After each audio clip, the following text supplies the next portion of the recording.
Lowcountry. This is News 2's Beyond the Headlines. Moderated by Brad Franco. Welcome to Beyond the Headlines for this Sunday. I'm Brad Franco. The gun control debate kicked into high gear again this week when President Obama laid out his proposals put together at the urging of the vice president after he met with stakeholders in the week before. Now, in a nutshell, the president wants legislation requiring universal background checks, an assault weapons ban, and clips maxed out at 10 rounds. He also signed 23 executive orders he says strengthens the current laws. Let's get the conversation started. Kelly Golden from News Radio 94.3 and Melanie Baylog is a columnist with the Post and Courier. So, Kelly, we'll start with you. The universal background checks, the three that he wants Congress to work on. Well, the universal background checks, 90% of Americans agree with universal background checks. I don't have a problem with universal background checks, but I'm a legal, law-abiding citizen. So, why, most people who own guns in America are legal, law-abiding citizens.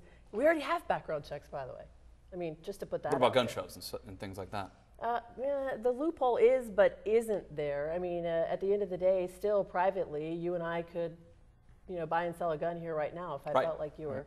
Yeah. So there's a little misnomer there. Just like there are no assault rifles. That's a buzzword, like fiscal cliff, but we keep using it and saying it. Are we overplaying that, Melanie?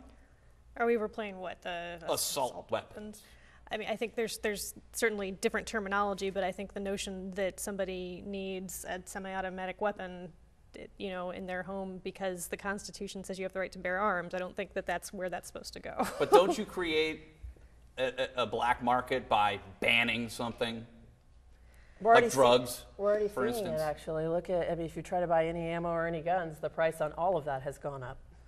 It's going to take, a concerted effort. This isn't something that's going to happen immediately, but I think the goal, if the goal is to get these off the streets and have fewer of them made and manufactured, eventually that is going to result from this. I don't see what, even in the 23 executive orders that the president, handed down this past week, I don't see how, this is going to affect taking kids with guns off the streets or people who have bought them, the criminal element. How is that going to change any of this? I don't see that, changing. But he had to do something, though, right? He had to do something to make it. We all agree that something needs to be done, but that something isn't being talked about. Securing our elementary schools and, better access to mental health help. Those are the things we ought to be talking about. Well, and that's all part of it. That's why the 23 part executive order, like you said, I mean, that's why all that's included in there, is having better access to mental health and making sure that some of these things, that some of these little gaps in the whole are being fixed. All right, we got a lot more conversation to come, including local reaction and what Charleston County Sheriff Al Cannon did this week, sparking a lot of conversation and controversy. We'll talk about it when we return Beyond the Headlines. Welcome back to Beyond the Headlines. I'm Brad Franco alongside Kelly Golden and Melanie Baylog from the Post and Courier. And Melanie wrote in her column this week about Charleston County Sheriff Al Cannon's response to the directives and the asking for legislation by the president in regards to gun control. And Melanie wrote, "Let's hope that Charleston County citizens will not stand idly by while misguided sheriff picks and chooses which laws he wants to enforce."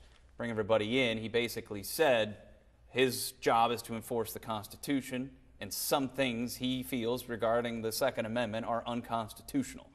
You gave it to the sheriff. Well, the sheriff is one of many, as I said, across the country who's taking this stance about the things that the president has, asked to have happen for the gun control, and it's fine to say those things, but it's definitely got some people questioning, whether they should have maybe, reelected this guy. Well, what are you asking people to do? Because you're asking them to not stand idly by. Are you asking them to actively, because there is a petition again. There is a petition asking for his job. There is a petition with about 100 and some signatures. The job we just elected him to? Right. Yeah. Wait, what? Well, I think people need to let him know if that's not what they're interested in from their law enforcement. And I think we're already seeing some of that, obviously.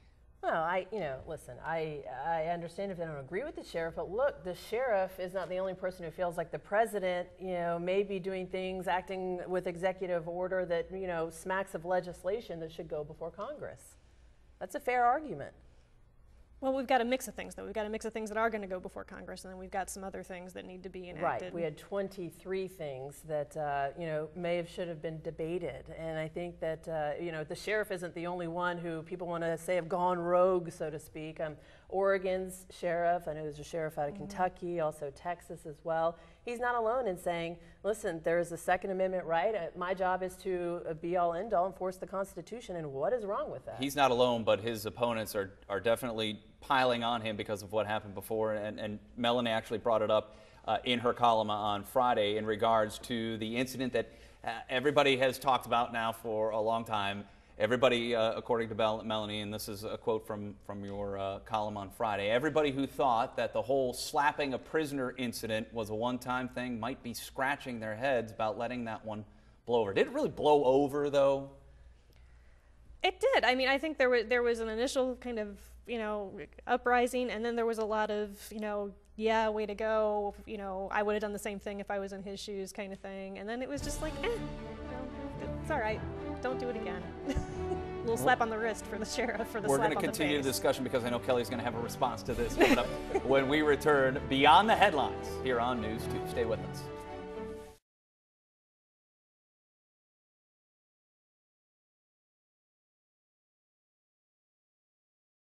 Welcome back to Beyond the Headlines. I'm Brad Franco. Kelly Golden from News Radio 94.3 is here, and Melanie Baylog, a columnist from the Post and Courier, and want to let you respond to what Melanie was talking about because we brought up her column from Friday where she brought up the incident with Charleston County Sheriff Al Cannon when he slapped a handcuffed suspect.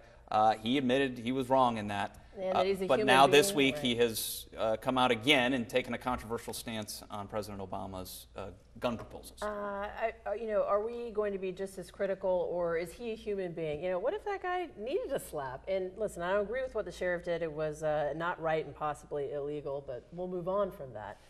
He admitted it wasn't the right thing to do and that, he made a mistake. So too did our former governor, and he's running for Congress again. So, at the end of the day, we tend to... But isn't the sheriff setting himself up for the possibility of his deputies saying, you know what, I don't like the sheriff's interpretation of the Constitution here, so I'm not going to enforce that law? No, I mean, they answer to the sheriff. If they have a problem with that, they go to the sheriff, and at the end of the day, I mean, they have to answer to themselves, I guess, and maybe they walk across the street and become a deputy somewhere else.